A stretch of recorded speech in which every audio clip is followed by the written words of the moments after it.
Hello বন্ধুরা, welcome back to my channel. আজকে আমি চাউমিন বানাবো। চাউমিনে কী কী ইনগ্রিডিয়েন্টসগুলো লাগবে চলো তোমাদের সাথে শেয়ার করা যাক। দেখো বন্ধুরা, চাউমিনটা আমি নুন, তেল, হলুদ দিয়ে একটু সিদ্ধ করে রেখেছি। তেল দিলে চাউমিনটা একটু ঝুড়ো ঝুড়ো ভাব আসে, দেখেছো কত ঝুড়ো ঝুড়ো ভাব এসছে।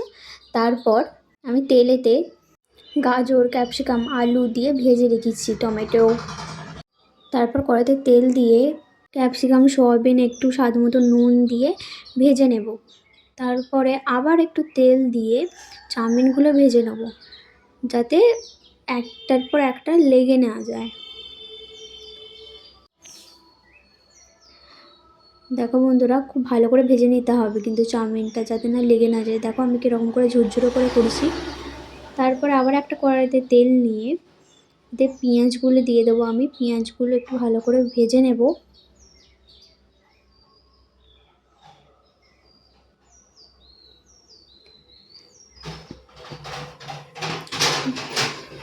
তারপর পেঁয়াজগুলো লাল লাল করে ভাজা হয়ে গেলে মাঝখানটা সাইড করে দিয়ে আমি ডিমগুলো দিয়ে দেব। যে যতটা ডিম দেবে, আমি 4টের মতো ডিম দেব। তো ডিমগুলোকে দিয়ে ভালো করে একটু নেড়ে নেব।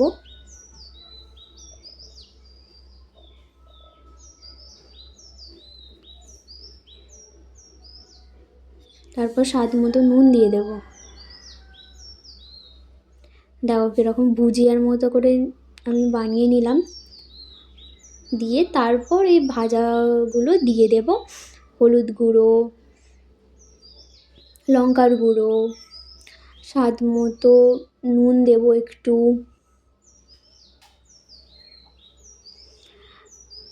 যে যেরকম পরিমাণে ঝাল খেয়েও তার ওপর ডিপেন্ড করে আমি কাঁচা লঙ্কা দেবো। আমি এরকম দ্বারাই খাই আমাদের বাড়িতে সবাই। সানরাইসের চাউমিন মশলা, সানরাইসের পাস্তা মশলা, তোমরা পাস্তা মশলা না পেলে ম্যাগি মশলাটাও দিতে পারো, এতে কিন্তু টেস্টটা খুব ভালো আসে। তোমরা ট্রাই করে দেখতে পারো বন্ধুরা। দেখো তারপর আমি একটু জিরে গুঁড়ো দিয়ে দেবো সানরাইসের। দেওয়ার পর আমি চাউমিনগুলো একটু হাতে করে ঝুড়ো ঝুড়ো করে দিয়ে দেবো। আমি এখন ভয়েস দিচ্ছি বন্ধুরা, তাতেই আমার আবার খেতে ইচ্ছা করছে। দেখে খুব টেস্টি কিন্তু হয়েছিল, তোমরা ট্রাই করতে পারো। দেখো আমার চাউমিন ডান। ভালো লাগলে কমেন্ট করে জানিও। Thank you.